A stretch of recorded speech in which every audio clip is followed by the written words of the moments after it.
নমস্কাৰ বন্ধু বান্ধৱীসকল, আশা কৰোঁ সকলো ভালেই আছে। আজি আপোনালোকলৈ লৈ আহিছোঁ মই অন্য এটা ভাল খবৰ।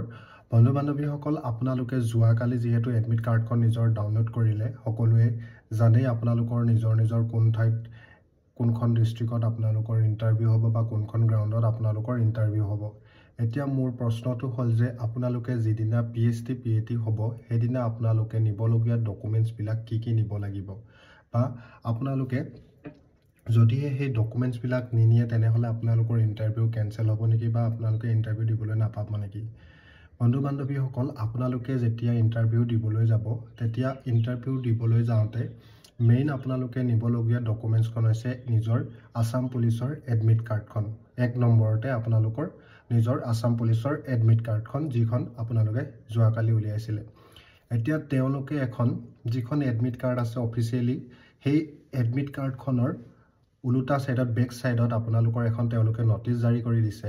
তাত সেই নটিচখনত তেওঁলোকে দিছিলে যে আপোনালোকে ফিজিকেলি ফিট হ'লে নহ'ব, আপোনালোকে মেডিকেলি ফিট হ'ব লাগিব। যদি আপোনালোকে মেডিকেলভাৱে ফিট নহয় তেতিয়া আপোনালোকে ইণ্টাৰভিউ দিবলৈ নাপাব বুলি তাত উল্লেখ কৰিছে।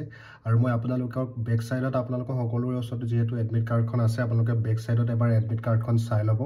আৰু বেক ছাইডত তেওঁলোকে একেবাৰে শেষৰ ফালে লিখি দিছে যদি মেডিকেল ফিট নহয় তেনেহ'লে আপোনালোকৰ প্ৰব্লেম হ'ব পাৰে। এতিয়া মেইন ডকুমেণ্টছখন হৈছে আপোনালোকে নিবলগীয়া এডমিট কাৰ্ডখন। 2 নম্বৰতে হৈছে আপোনালোকৰ নিজৰ ID প্ৰুফ, যেনে Aadhaar card, PAN card, driving licence আদি। এইকেইখন নিব আপোনালোকে, আৰু সকলোবোৰ নিব যিবোৰ অৰিজিনেল নিব, আৰু লগতে ফটোকপি লৈ যাব।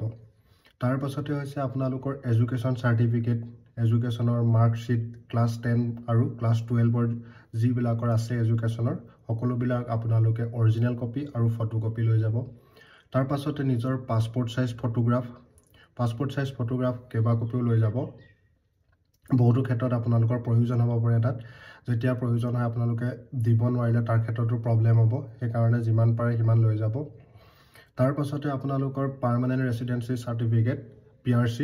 বহুতে কৈছে PRC নালাগে, ডমিচিয়েল নালাগে, কিন্তু আপোনালোকে কাৰো কথা নুশুনিব। আপোনালোকে যিমান পাৰে যাৰ ওচৰত আছে PRC ডমিচিয়েল আপোনালোকে লৈ যাব, যিখন আপোনালোকৰ স্থায়ী বাসিন্দাৰ প্ৰমাণপত্ৰ বুলি কয় PRC, সেইখন বিচাৰে। কিন্তু বহুতে কৈছে ইণ্টাৰভিউৰ পাছতহে বিচাৰিব, কিন্তু তেওঁলোকে আপোনালোকে অপেক্ষা নকৰিব। নিজৰ ডকুমেণ্ট যেতিয়া নিজৰ লগত ৰাখিব, সদায় ইণ্টাৰভিউ দিবলৈ যাওঁতে আপোনালোকে লৈ যাব। যদি বিচাৰে তেতিয়া কি কৰিব নিনিয়াৰ পাছত, গতিকে আপোনালোকে লৈ যাব। জৰুৰী হ'লে আপোনালোকে যদি বিচাৰে তেনেহ'লে আপোনালোকে দিব পাৰিব সেই PRCখন।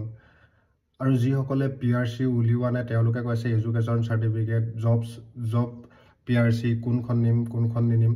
আপোনালোকৰ ওচৰত যদি এতিয়া আছে পাৰ্মানেণ্ট ৰেচিডেঞ্চখন, আপোনালোকৰ যিখন স্থায়ী বাসিন্দাৰ, সেইখনকে লৈ যাব। আপোনালোকে বিচাৰিলে সেইখনে, আগতেতো সেইখনেই বিচাৰিছিলে, যিখন স্থায়ী বাসিন্দা প্ৰমাণপত্ৰ সেইখনেই বিচাৰিছিলে, আপোনালোকে সেইখনেই লৈ যাব।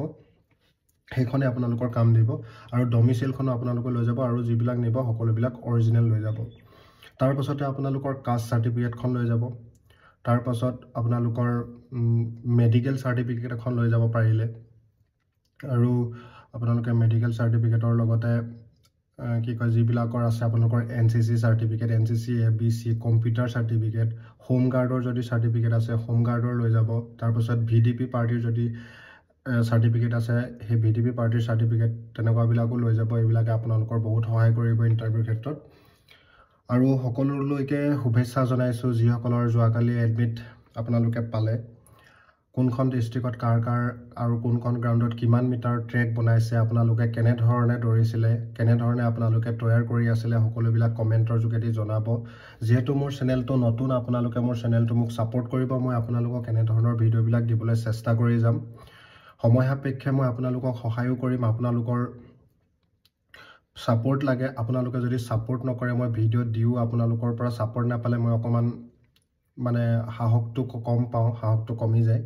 চ' আপোনালোকৰ অলপ ছাপোৰ্ট বিচাৰিছোঁ। আপোনালোকক এনেকুৱা ভিডিঅ'বিলাক দি যাব বিচাৰিম। আৰু লগতে মোৰ ইনষ্টাগ্ৰাম একাউণ্টত মই আপোনালোকক এডুকেশ্যন যিবিলাক পোষ্ট দি আছোঁ তাতো আপোনালোকে চাব, একাউণ্টটো ফ'ল' কৰিব, লগতে মোৰ চেনেলটো ছাবস্ক্ৰাইব কৰি ল'ব। আৰু ভিডিঅ'টি যদি আপোনালোকৰ সহায়ক যেন লাগিছে আপোনালোকে সকলোৰে সহায় হোৱাকৈ শ্বেয়াৰ কৰিবলৈ নাপাহৰিব। আৰু কাষতে থকা বেল আইকনটি প্ৰেছ কৰি দিব, যাতে এনেকুৱা ধৰণৰ ভিডিঅ'বিলাকৰ ন'টিফিকেশ্যন আপোনালোকে আগলৈও পাই থাকে। চ' বন্ধু বান্ধৱীসকল, আজিলৈ ইমানেই। জয় হিন্দ, জয় ভাৰত, বন্দে মাতৰম।